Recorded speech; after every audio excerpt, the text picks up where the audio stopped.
Pasok ka na!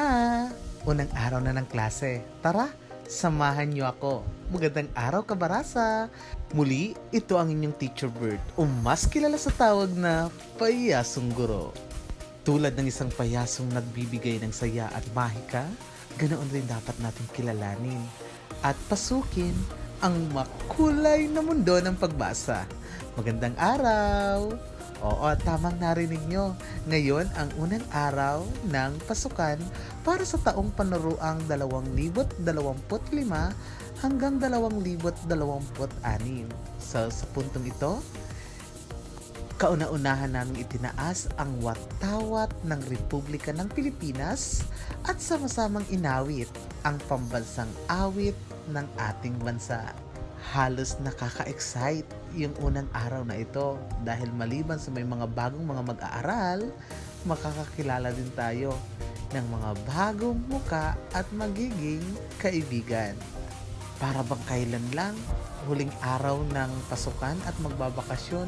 Ngayon, unang araw ng pasukan naman para sa taong panuruang ito.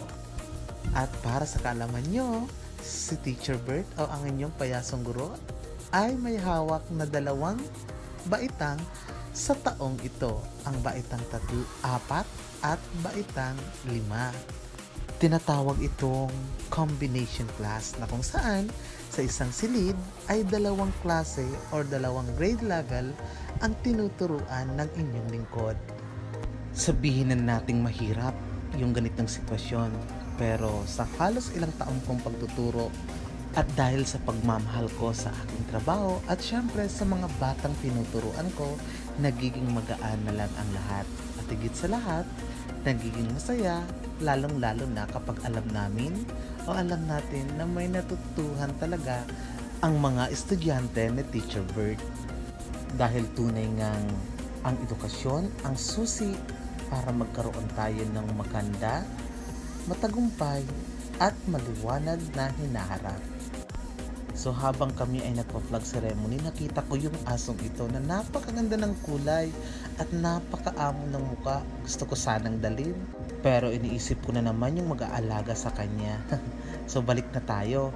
So pagkatapos ng aming flag ceremony at ilang pag-awit ng Makabayan Song at ilang mga announcement ng aming punong guro, dumako na kami sa aming kanya-kanyang mga silid. At dito, pinakilala ko sa mga bata ang unang awitin na dapat nilang natutuhang awitin at isayaw para naman ang sa gayon ay magkaroon kami ng energizer.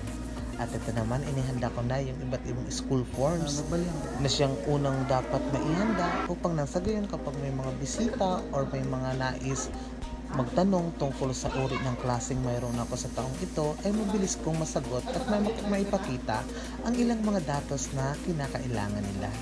So eto, sa recess naman, habang ang iba o ang mga bata ay kumakain ng kanilang mga daladalang baon, ay tinapos ko na yan at ipapadikit kong larawan ni Jesus Christ sa taas ng pisara.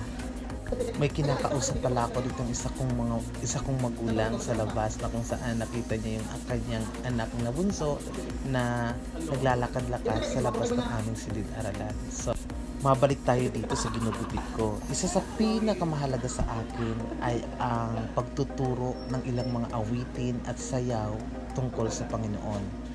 Dahil dapat maging maliwanag sa puso't isipan ng aking mga mag-aaral na lahat ng bagay na ginagawa nila, na ginagawa namin ay lubos at buong puso namin inaalay sa ngalan ng ating Panginoon.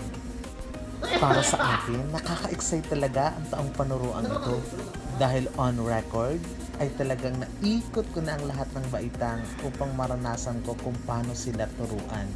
Nagkaroon na ako ng advisor sa grade 5, grade 6, grade 1, grade 2, grade 3 and grade 4 at ngayon grade 4 and grade 5. O diba? So lahat halos naikot na ng inyong lingkod. Sa kinder naman, nagkaroon ako ng pagkakataon makapagturo ng halos kalahating taon nung unang taon ko doon sa una kong istasyon o paaral at tinuruan. So, para sa akin, sa halos ilang taon o 8 taon kong pagtuturo, talagang napakamakulay At kahit minsan challenging talaga yung pagtuturo sa mga bata, nai-enjoy mo talaga siya. Dahil tulad ng aking sinabi, hangga't nasa puso at nasa isip natin ang lahat natin ginagawa ay talaga naman oo, lahat ay magiging magaan at madali para sa atin. So yan, nagbigay na rin ako ng activity sa kanila, paunang activities na kung saan kailangan nilang matutuhan. At syempre, hayaan niyang ibahagi ko sa inyo ang ilan sa mga larawan na nangyari bago kami magsiuwian o bago namin tapusin ang araw na ito bilang unang araw ng pasukan.